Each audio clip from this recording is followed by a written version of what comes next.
ரூபமாய் காட்சி தரும் குருநாதா, ஜீவசமாதியாயினும் ஜீவனாய் நிற்பவனே, ஐயா ஐயா தர்மலிங்க சுவாமிகளே, காகபூஜண்டரே எங்கள் குருவே.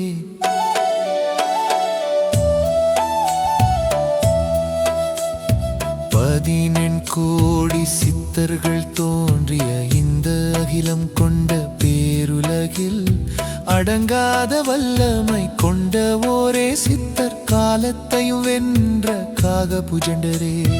ஐயா என அழைத்தால் அருளாகும், அடியார் நெஞ்சில் ஒளியாகும், தோற்றமும் முடிவும் நீயே ஆன தத்துவத்தின் தெய்வமே நீயே. சரணம் சரணம் சரணம் சரணம் சரணம்.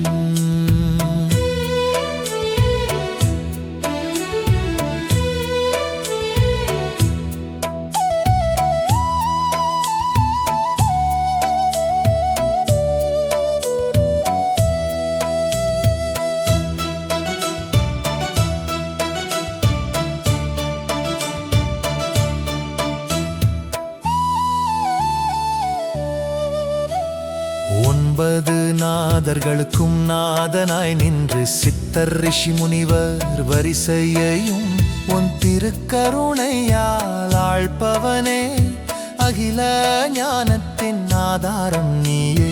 பிரளய காலம் வரும் முன்னே புதிய யுகம் பிறக்கும் விதியை கணிக்கும் கண் கொண்ட குருவே, காலச்சக்கரத்தின் காவலனே.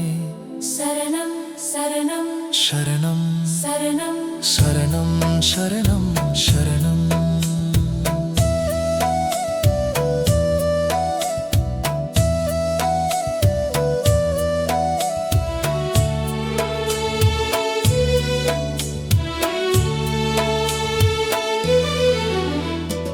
இந்த பிரபஞ்சத்திற்கு அடுத்த சிவனை தீர்மானிக்கும் அதிகாரம் பெற்ற ஒரே சித்தர், சிவனுக்கே உபதேசம் செய்த குருவே. ஆதி அந்தம் இரண்டும் நீயே, சிவனின் அருளால் சிவமாய் நின்று சித்தர் தலைவனாய் உலகை காக்கும் சிவசக்தி வடிவே நீயே. சரணம்.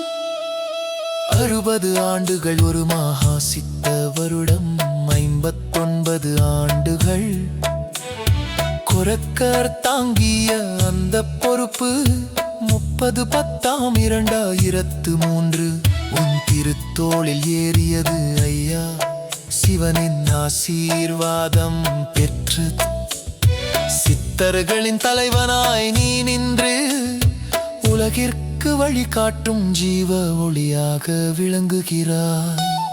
பல்க ரூபமாய் காட்சி தரும் குருநாதா,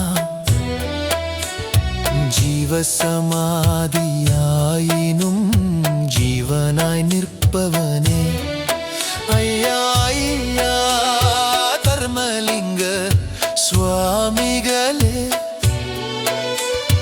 காகபூஜண்டரே எங்கள் குருவே.